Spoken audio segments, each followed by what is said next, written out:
தந்தை மகன் தூய ஆவியாரின் பெயராலே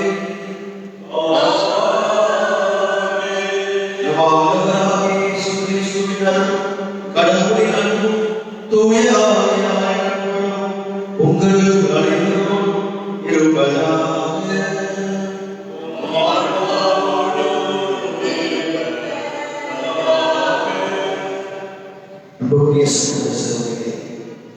ஜெபத்தினுடைய வழிமுறையை இன்றைய வாசகங்கள் நமக்கு கற்றுக் கொடுக்கின்றன. எனவே ஜெபத்தில் அதிகமாக நிலைத்திருக்கக்கூடிய வழியாக கேட்போம். எனவே வழியில நாம் கடந்து வருவதற்கு பங்கு வருவதற்கு தடையாக இருக்கின்ற நம் உச்சங்களுடைய பாவங்கள் பலவீனங்களை நாம் விடுவோம், மனப்படுத்துவோம், மன்னிப்பு கேட்போம்.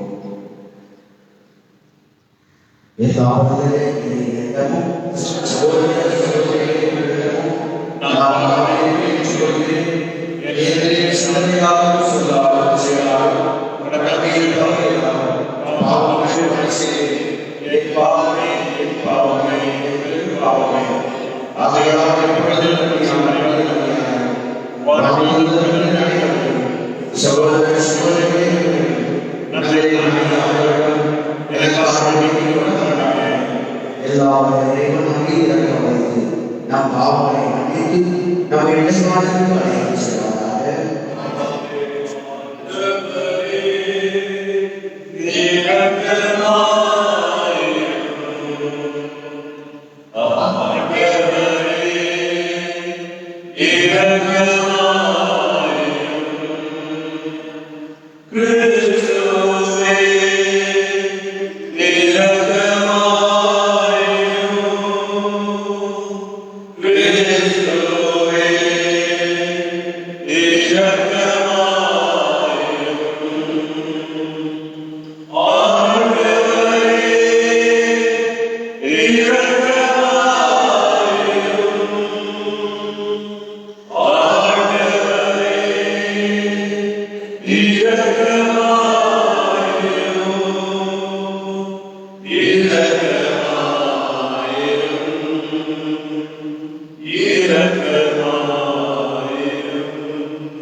ஆண்டவரே, உம்மை தவிர வேறு துணையற்ற எனக்கு உதவி செய்யும்.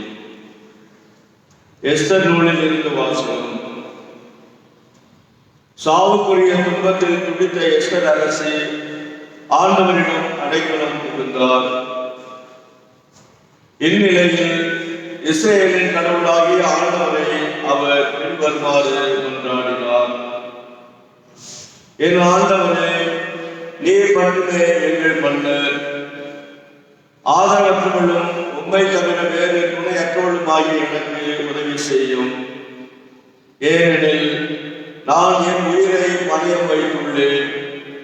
ஆண்டவரே, நீர் எல்லா இடங்களில் இருந்தும் இஸ்ரேலை தெரிந்தெடுத்தீர் என்றும் அவர்களின் மூதாதையர் அனைவரும் இருந்தும் எங்கள் முன்னோரை என்றென்றைக்கும் உம் உரிமை சொல்லாக தெரிந்தெடுத்தீர் என்றும் நீர் அவர்களுக்கு வாக்களித்ததை எல்லாம் நிறைவேற்றீர் என்றும் நான் பிறந்த நாள் தொட்டு என் குலத்தாலும் குடும்பத்தாலும் சொல்ல கேட்டிருக்கிறேன்.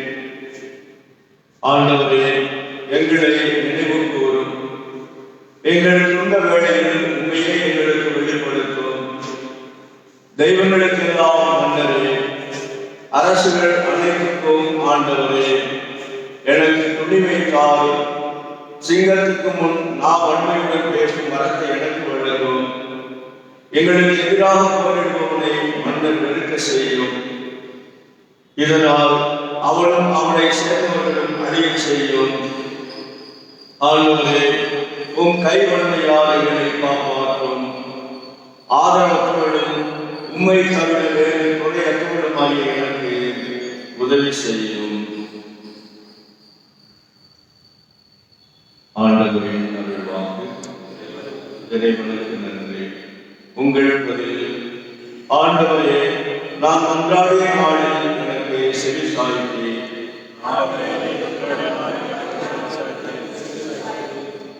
ஆண்டவரே, என் முழு மனதுடன் உமக்கு நன்றி செலுத்துவேன். தெய்வங்கள் முன்னரே உம்மை புகழ்வேன். உம் திருக்கோவிலை நோக்கி திரும்பி உம்மை தாழ்வடைவேன். வல்லவே ஆண்டவரே, நான் அன்றாடிய நாளில் எனக்கு செவி சாய்த்தேன். உம் பேரன்பையும் உண்மையையும் முன்னிட்டு உமது பெயருக்கு நன்றி செலுத்துவேன். ஏனெனில் அனைத்திற்கும் மேலாக உம் பெயரையும் உம் வாக்கையும் மேன்மையை செய்துள்ளேன். நான் அன்றாடிய நாளில் எனக்கு செவி சாய்த்து என் மனத்திற்கு வலிமை அளித்து வல்லவே ஆண்டவரே, நான் அன்றாடிய நாளில் எனக்கு செவி சாய்த்து உமது வழக்கையால் என்னை காப்பாற்றுகின்றேன். நீ வாக்களித்த அனைத்தையும் எனக்கென செய்து முடிப்பேன். ஆண்டவரே, என்றும் உள்ளது முது பெயர் என்று உம் கைவினை பொருளை கைவிடாதேயும் வல்லவே ஆண்டவரே, நான் அன்றாடிய நாளில் எனக்கு சாய்த்தேன். அனைவருக்கும் மந்தையை காப்பது போல ஆண்டவர் நம்மை காத்திடுவார். மந்தையை காப்பது போல ஆண்டவர் நம்மை காத்திடுவார். கடவுளே, தூயதோர் உள்ளத்தை என்னுள்ளே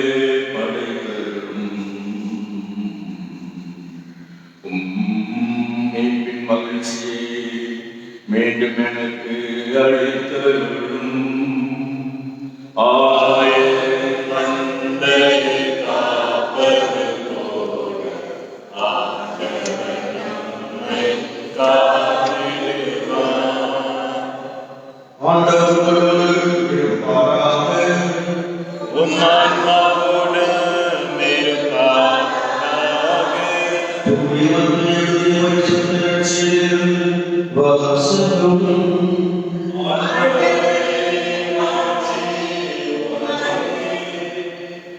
மத்திய நட்சியை அது 7 வார்த்தைகள் 7 தொடக்கம் 12 அக்காலத்தில் இயேசு தம் சீடரை நோக்கி கூறியது, கேளுங்கள் கொடுக்கப்படும், தேடுங்கள் தட்டுங்கள் திறக்கப்படும். கேட்போம் எல்லாரும் பெற்றுக்கொள்கின்றனர், தேடுவோம் கண்டடைகின்றனர், தட்டுவோம் திறக்கப்படும். உங்களும் எவராவது ஒருவர் அப்பத்தை கேட்கும் தம் பிள்ளைக்கு கல்லை கொடுப்பாரா? அல்லது பிள்ளைக்கு கேட்டால் பாம்பை கொடுப்பாரா? தீயோர் ஆகிய நீங்களே உங்கள் பிள்ளைகளுக்கு நற்கொடைகளை அளிக்க அறிந்திருக்கிறீர்கள். அப்படின்னா என்னுடைய உள்ளவர்கள் தான் தங்களை கேட்பவர்களுக்கு இன்னும் இறுதியாக நன்மைகள் அளிப்பாரா? ஆகையால் பிறர் உங்களுக்கு செய்ய வேண்டும் என விரும்புகிறவற்றை எல்லாம் நீங்களும் அவர்களுக்கு செய்யுங்கள். இதை வாக்குகளும் திருச்சட்டம் கூறுவது இதுவே. ஆண்டவரின் அருள்வாக்கு.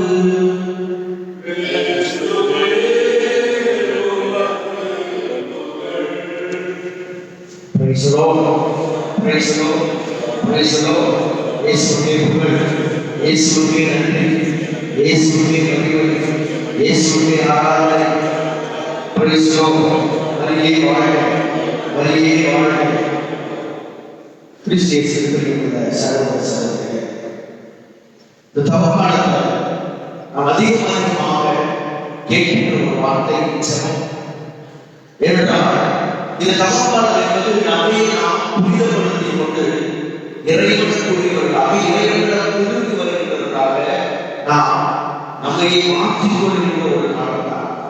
எனவே நம்மை புனிதப்படுத்துகின்ற, நமது ஆன்மாவை சுத்தப்படுத்துகின்ற காரியங்கள் முதன்மையான ஜெபம்.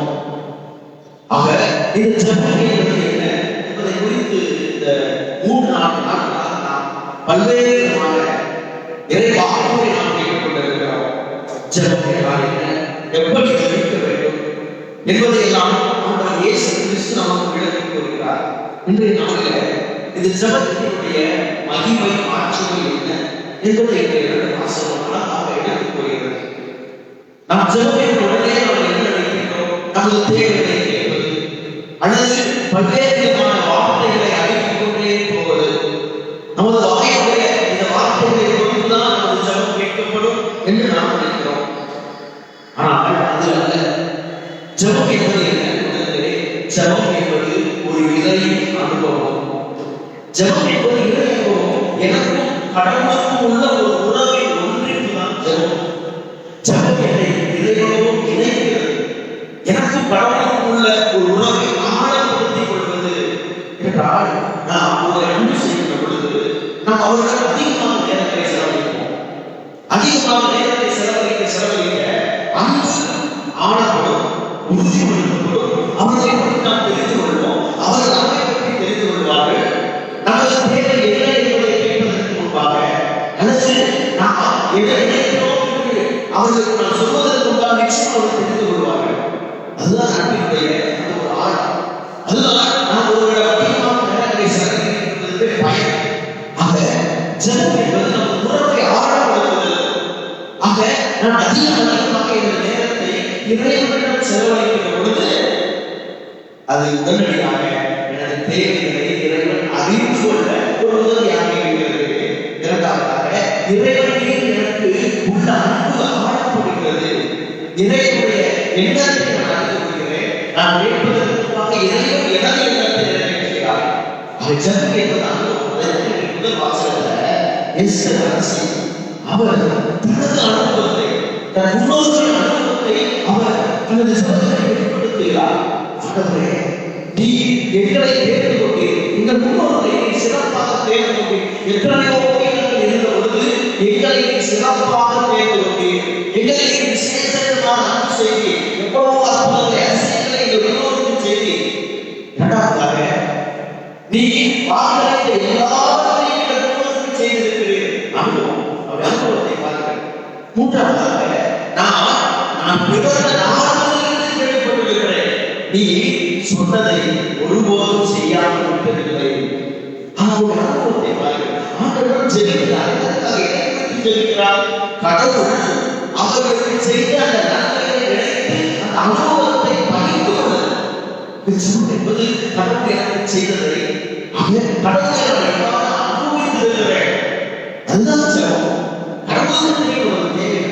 ஆனால் அந்த அனுபவம் என்ன அனுபவம்? இறுதியில் அவர் சொல்கிறார், எனவே நான் ஒரு சிங்கத்தை ஏற்படுத்துவேன். எனவே நாம போய் என்றால்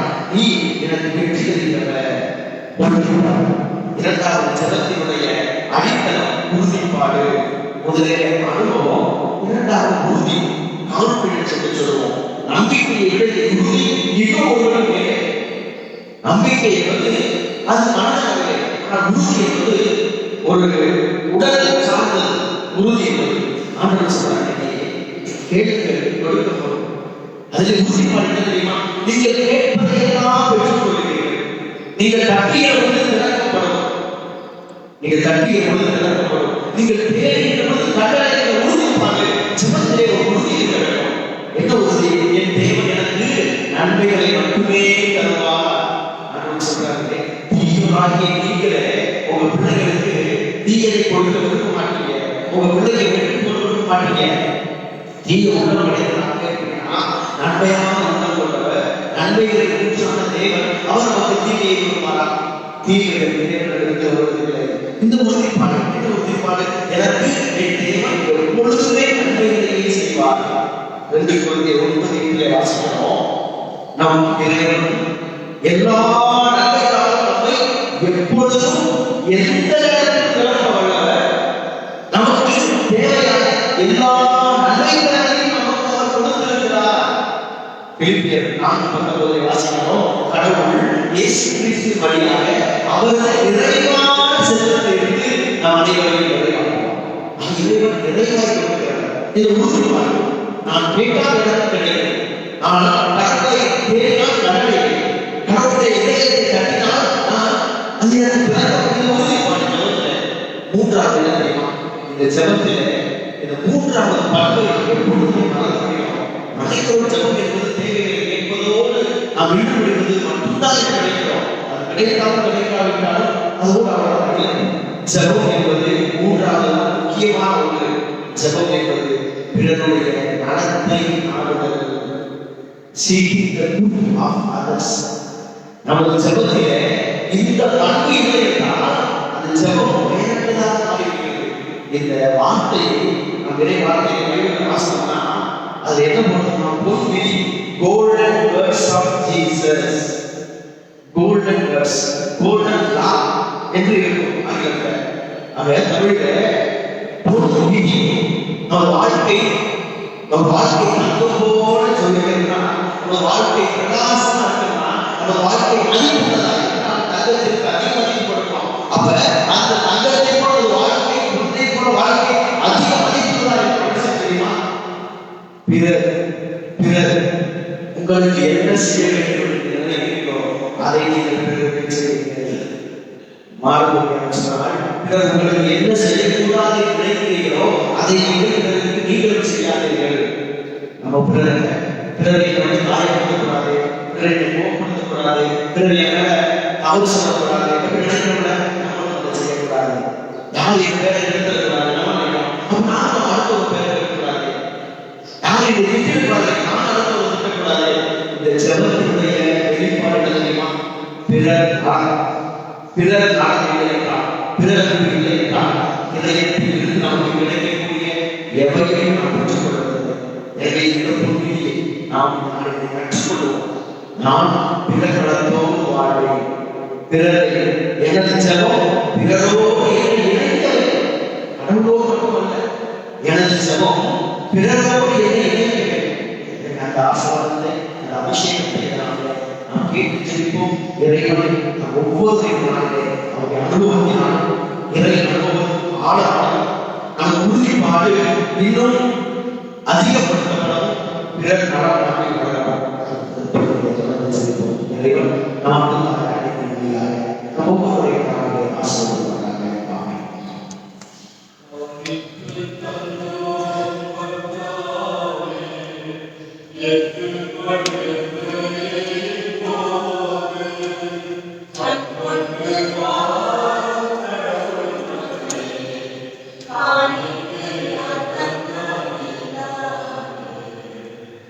Oh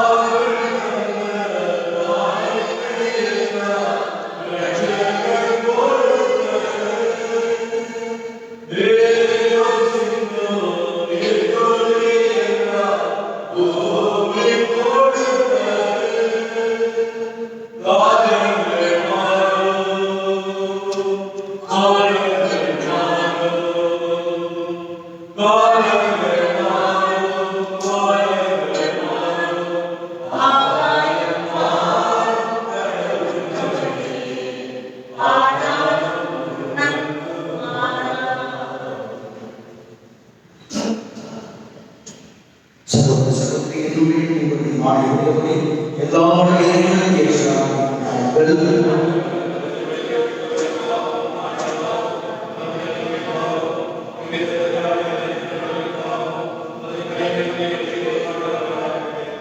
ஆண்டவரே நீ இறங்குமாயும் உமகளின் காணிக்கைகளையும் வேண்டுதலையும் எங்கள் அனைவரும்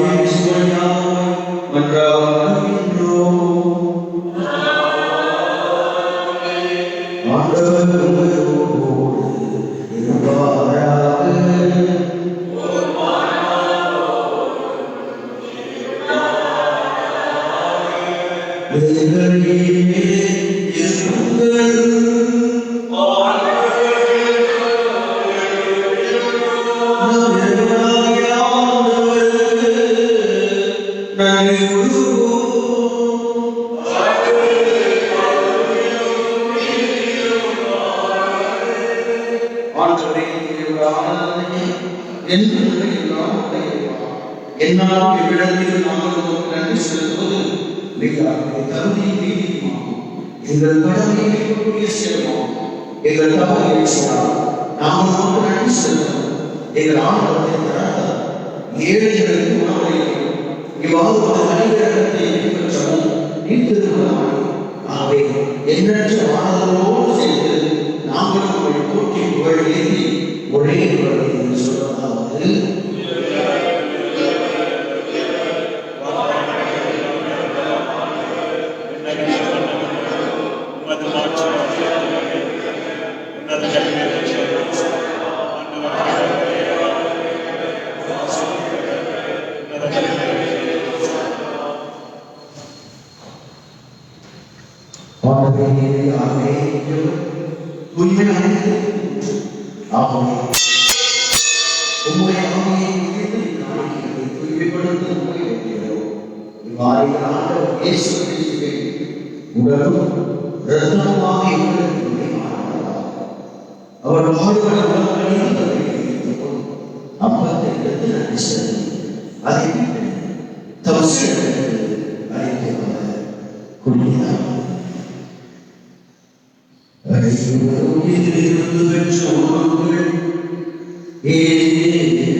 எங்கள் தாயும் பாதுகாப்பையுமான அவருடைய கணவரான புனித திருத்துவர்கள் இவ்வுலகிலும் உன்னதமாக புனிதர் அனைவருடனும் நாம் இறைவாழ்வில் பங்குபெறும் தகுதி உங்கள் இயேசு கிறிஸ்து வழியாக உம்மை புகழ்ந்தேன் மன்றாடுகின்றோம்.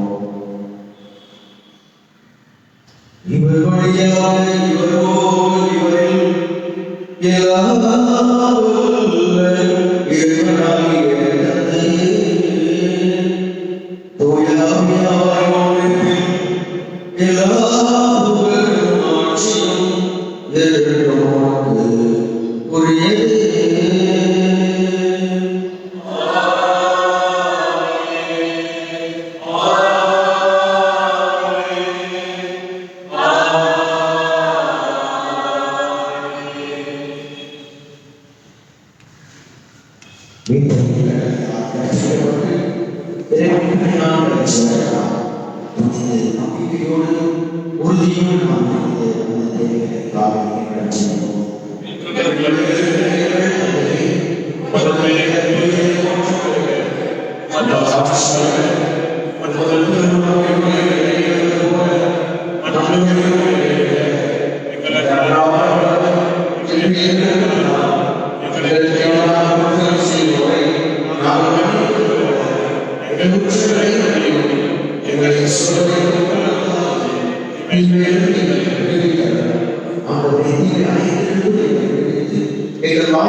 ஊற்றுகின்றனர்.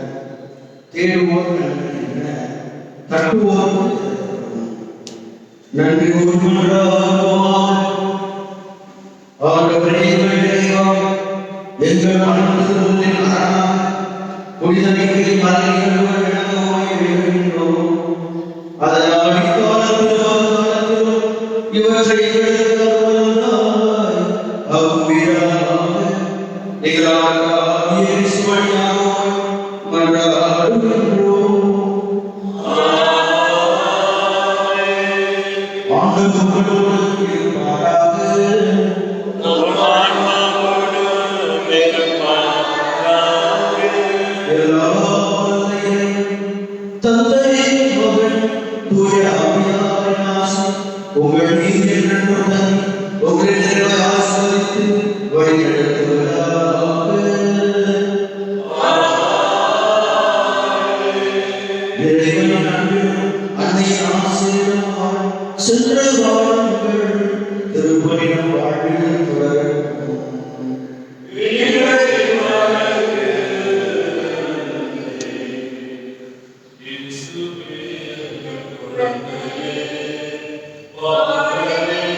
Oh,